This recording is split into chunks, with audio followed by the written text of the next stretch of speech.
This is గుమ్మా. Welcome to mister and miss recipes. చాలా మందికి గులాబ్ జామ్ అంటే చాలా ఇష్టం. ఆఫ్ కోర్స్ నాకు కూడా ఇష్టం. కానీ కొంతమందికి ఎలా తయారు చేయాలి ఏంటి అనేది ప్రాసెస్ అయితే తెలీదు. కానీ నేను ఈరోజు ఫెస్టివల్ టైం కూడా కాబట్టి మంచిగా మీకోసం మంచి గులాబ్ జామ్ అయితే నేను తయారు చేస్తున్నాను. నార్మల్గా అందరూ గులాబ్ జామ్ రొటీన్గా చేస్తారు, బట్ నేను అలా కాకుండా బ్రెడ్తో చేస్తున్నానండి. సో ఇంకెందుకు ఆలస్యం, దానికి తగిన పదార్థాలు మనం ఏంటో చూద్దాం ఇప్పుడు. సో వాటర్ తీసుకుందాం, తర్వాత మిల్క్ అండ్ షుగర్ కూడా. యాలుక్కాయలు ఉంటే ఆ స్మెల్ ఎలా ఉండేది, సూపర్ ఉండేది కదా. సో అదొకటి. బ్రెడ్ అండి, ఆల్రెడీ నేను ఏం చేశానంటే బ్రెడ్ని కొంచెం పీసెస్గా కట్ చేసేసి నేను మిక్సీలో వేశాను. సో అదేంటంటే ఇలా పొడిలా అయిందనమాట. సో స్టార్ట్ చేసేద్దామా. సో మనమైతే ఒక కప్ ఆఫ్ వాటర్ తీసుకున్నామండి, ఒక 250 ml తీసుకున్నాము. అలాగే దానికి సరిపడా మన షుగర్ కూడా తీసుకోవాలి. ఇది కూడా ఒక కప్ ఆఫ్ షుగర్ తీసుకుందాము. ఈ రెండింటిని మిక్స్ చేద్దాం. ఇదేంటంటే మనకి పాకంలో అవ్వాలి కాబట్టి మనం కొంచెం ఇట్లా అంటే కొంచెం వాటర్ కొంచెం మాత్రమే వేసాము. లోపల మనం ఏంటంటే పిండి కలుపుకుందాం. సో ఇప్పుడైతే అది లోపల మన పాకం పడుతూ ఉండేది కొంచెం. ఈ లోపల మనం ఏంటంటే దీన్ని కలుపుకుందాం. మనం ఏంటంటే ఫస్ట్ కొంచెం దీన్ని ముద్దలా చేసుకోవాలి కాబట్టి 2 స్పూన్స్ 3 స్పూన్స్ అయితే మిల్క్ వేసుకుందాం. ఇది ఏంటంటే కొంచెం వాటరీగా అయితే ఉండకూడదండి, ఎందుకంటే మనకి కొంచెం లుండల్లా రావాలి కాబట్టి కొంచెం గట్టిగానే ఉండాలి. ఒకేసారి మనం మిల్క్ వేసేస్తే ఏమైందంటే జోరుగా అవుతుంది. అప్పుడు ఏంటంటే మనకి లుండలు రావన్నమాట. చూసారా ఎలా అవుతుందో.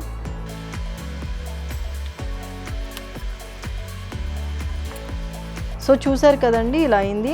మనం ఏంటంటే ఎక్కువ మిల్క్ వేసుకున్నా కూడా ప్రాబ్లమే. అది జోరుగా అయిందంటే మళ్ళీ మనం ఏంటంటే అప్పుడు మనం ఉండల్లా చేసుకోవడానికి కుదరదు. సో ఇలా కొంచెం గట్టిగా ఇలా ఉండేలాగా చేసుకొని మనం ఇప్పుడు పక్కన పెట్టుకుందాము. ముందు ఈ పాకం అయిందో లేదో చూద్దాం. సో ఇంకొంచెం అయితే అవ్వాలండి.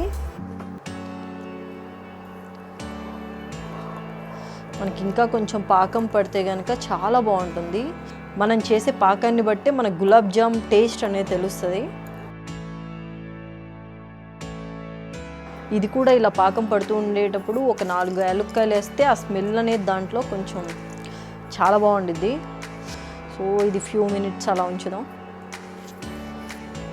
సో ఇప్పుడైతే మనం కొంచెం చిన్న ఉండల్లా చేసుకోవాలండి, ఎందుకంటే పెద్దవి అయిపోతే ఏంటంటే పిల్లలు కానీ ఎవరైనా సరే ఇష్టంగా, అంటే పెద్దగా ఉంటే ఏంటి అమ్మో అనుకుంటారు, బట్ కానీ పిల్లలైతే చిన్నగా ఉంటే ఇది ఏదో వెరైటీ ఐటమ్ అనుకొని ఇష్టంగా తింటారు.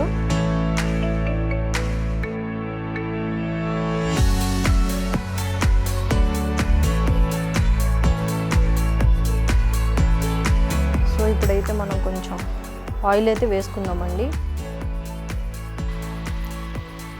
దీన్ని కూడా కొంచెం వేడి చేయాలి. సో ఇప్పుడైతే ఇది బాగా కాగిందండి నూనె. మనం ఏంటంటే ఇవి ఫ్రై చేసుకోవాలి కాబట్టి మనం ఇలా వేద్దాం ఇందులో.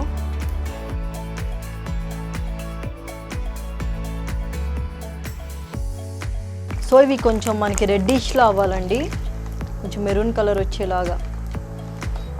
సో మనకైతే of course is done. So ready అయిపోయాయి మనకి. చూసారా, మనకి ఇలా కొంచెం రెడ్డిష్ కలర్లో ఉన్నప్పుడే మనం తీసుకోవాలి. ఇప్పుడు వీటిని ఏం చేయాలంటే మనం ఇందాక పాకం చేసుకొని పెట్టుకున్నాం కదండి, ఈ పాకంలో అయితే ఇవి పెట్టుకోవాలి. చూసారా ఎంత కొంచెం మెరూన్ కలర్లో వచ్చాయో. ఇవన్నీ ఇందులో వేసుకోవాలి, ఎందుకంటే కొంచెం నానతాయి కాబట్టి. ఆయిల్ అయితే పడకూడదండి. నేనేంటంటే నాకు త్వరగా తినాలని అయితే ఉంది. ఇవి మామూలుగా 3 hours అయితే కొంచెం ఈ ఏదైతే ఉందో పాకం పట్టింది దాంట్లో 3 hours కానీ మ్యాక్స్ ఉంచాలండి. సో ఇవైతే ఒక బౌల్లో తీసుకుందామండి.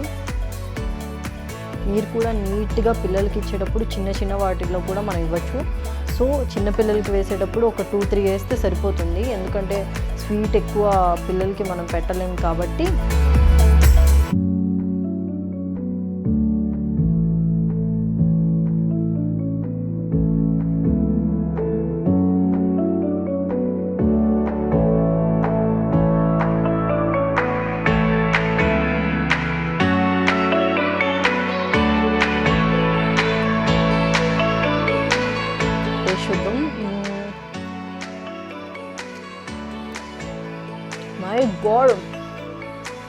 ఇట్స్ రియల్లీ ఆసమ్ అనమాట. కొంచెం షుగర్ ఏంటంటే నేను తక్కువ వేసుకున్నాను, నాకు ఇలాగే ఇష్టం, ఎందుకంటే ఎక్కువ షుగర్ నేను తిన్ను కాబట్టి. మీరు కొంచెం వేసుకోవచ్చు, నాకైతే ఇదైతే ఎక్కువ ఇష్టం అనమాట పాకం. చాలా బాగుంది, మీరు కూడా ట్రై చేయండి. ఈ దివాళీకి ఇంకా ఫెస్టివల్స్ కూడా ఇది అన్ని డేస్కి, ఇంకా వర్షాకాలం అయినా సరే ఎప్పుడైనా సరే చాలా బాగా యూజ్ అయ్యింది. మంచిగా చేసుకొని హ్యాపీగా తింటూ హ్యాపీగా మంచి మూవీ చూసి ఉండండి. సో నెక్స్ట్ ఎపిసోడ్లో ఇంకా మంచి మంచి రెసిపీస్ మీ ముందు తీసుకొస్తాను. Bye all.